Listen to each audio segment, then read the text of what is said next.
Hello, my name is Eric Monroy, and I'm actually going to be talking about the book The Gene by Siddharth Mukherjee. So we're going to talk about Gregor Mendel's contribution. So he was born Gregor Johann Mendel, but we mostly know him as Gregor Mendel. But he's also known as the father of modern genetics because of his work on the pea plants. So he worked as a monk in a monastery, and in the monastery garden, he actually he did an experiment on pea plants, where he tested the 7 different traits of the pea plant: the seed shape, the seed color, the pod shape, pod color, flower location, and the plant size. And because of this experiment, he actually found 3 laws. These are known as the laws of inheritance. The first law is the law of segregation, where alleles randomly segregate into gametes. The second law is the law of independent assortment, where during gamete formation, the segregation of alleles at one gene is independent of the segregation of alleles at another gene. The third law is the law of dominance, that one trait dominates over the other trait unless, of course, they're both recessive. His initial work was actually rejected by scientists during his time because they thought that all characteristics were passed on to the next generation by blending inheritance. This proved to be false later on in time, but Gregor Mendel actually died in 1884 at the age of 61. He died without his work being recognized, and it wasn't until a couple of decades later that in the early 1990s, these 3 scientists, Hugo de Vries, Carl Correns, and Heinrich von Trashmark, actually recreated his work. They rediscovered his work, and they each independently recreated his work and found that his experiments were true and that their data matched up with theirs. Because of this, modern genetics was born. So Thomas Morgan's contribution. So he was actually known for his work on the Drosophila melanogaster, which is commonly known as the fruit fly, which is shown here. So because of his work, he actually found the chromosome theory of inheritance, which states that genes are linked in a series of chromosomes and are responsible for identifiable, heritable traits. He noticed a white-eyed male in his fruit fly bottle that piqued his curiosity.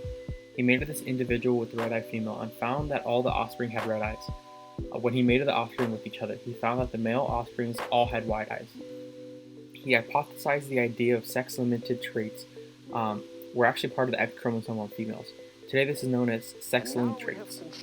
He also found that other traits were sex-limiting and were usually inherited together, and thus he was convinced that the X chromosome was unique to certain traits. He later went on to call these genes after William Johnson coined the term gene. Morgan's work actually plays an important role in establishing the field of genetics, and because of this, in 1933, he received the Nobel Peace Prize in Physiology and Medicine for heredity transmission mechanism in Drosophila. So Linus Pauling and the DNA race. So in the early 1950s, many scientists were actually racing to find out the structure of DNA. So Pauling started his experiments to find the structure of DNA and proposed the idea of DNA being a helix with the bases facing outward and the phosphate groups facing inward. He eventually dropped his research on the DNA structure so that he can focus on other research projects. Eventually, he did continue his work on DNA, but at the time he had insufficient data and poor sample photos to figure out the structure. He proposed, with his data, the idea of the DNA being a triple helix with the bases facing outward and the phosphate group facing inward. So Rosalind Franklin was actually a chemist who got her PhD in physical chemistry at Cambridge University, where she also learned X-ray crystallography. Her work was a crucial contribution to the discovery of DNA structure, which eventually turned out to be the double helix. Pretty much what she did is that she used X-ray diffraction techniques on DNA fibers to get this photo. With this photo, she was able to continue her work on finding the structure of DNA. But her colleague Maurice Wilkins actually had a dispute with Rosalind Franklin and took her photo without her knowing to James Watson and Francis Crick. She was diagnosed with ovarian cancer and died in 1958.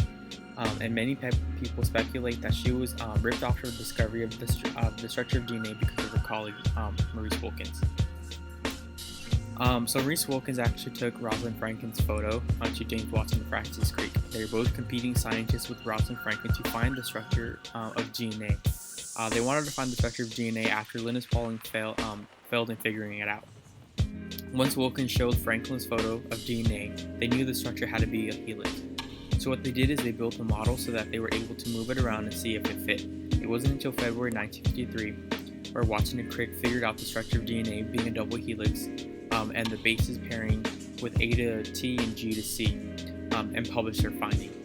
And it was actually in 1962 where they got awarded the Nobel Peace Prize because of their discovery of the DNA structure. So Wilkins, Walken, and Crick all received the Nobel Peace Prize, but Franklin unfortunately didn't because she was already dead, and they can't award the Nobel Peace Prize to people who are dead. In 1976, Robert Swanson with his biochemist partner Herbert Boyer founded the company Genentech. Boyer, along with the geneticist Stanley Cohen, created the new scientific field called recombinant DNA technology. Recombinant DNA is when you take genetic material from multiple sources and create a new fabricated sequence. Swanson and Boyer sat down to discuss the potential commercialism for this new field. After this conversation, Genentech was made. Genentech is a biotechnology company dedicated to pursuing groundbreaking science to discover and develop medicine for people with serious and life-threatening diseases. So going back to the family of the author, the Mukherjee family, so Dr. Siddharth Mukherjee is actually a cancer physician and researcher. His family suffered from mental illnesses that he wanted to know more about. He had a total of 4 relatives with mental illnesses. This caused him to advance his studies in genetics and cancer to understand the science behind the mental illness. Aside from his book, The Gene, he also wrote The Law of Medicine and The Emperor of Maladies. What will the future be like for all the new technology manipulation field? So the idea behind the future is that we want to know more about our genetic material and our genome, because the more we learn about it, the more we can diagnose and cure diseases, even before we have them. We want to know more about our genetic material because the more we can learn about cancer, because we know that cancer is a genetic disease. The more we learn about it, the more we can find treatments for it, such as gene therapy or genetic manipulation.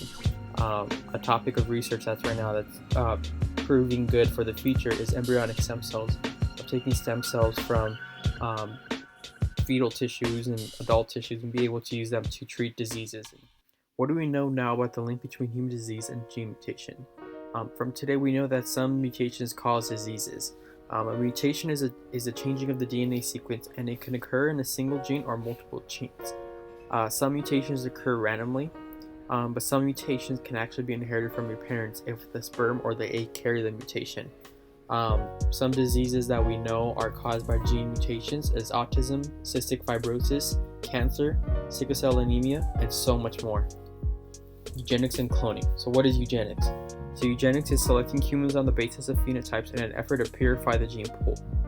The idea behind this is that we can get favorable traits and have those individuals reproduce to continue having our population have this favorable trait. I think it's a foolish idea because I think the human population thrives off its diversity. Who is to say that one phenotype is superior than another? So what is cloning? So cloning is the process of taking one genetic material of a living thing and create an exact copy of it. We have cloned animals such as sheep and dogs. As for humans, we haven't gone anything past a blastocyst just because of regulations. But I think it can be useful for cloning organs such as liver and heart for transplants. But when it comes down to a full human, my idea behind this is just because we could doesn't mean we should. How does the book invalidate racial categorization and hierarchy? When it comes down to the idea of racial categories and hierarchy, Mukherjee looks at the genome one last time. He found that 85 to 90% of our genome matches every other race. Racial differences does not mean there is a genetic difference between us. When it comes down to our genome, no one is superior than another. We all have the same genome within us.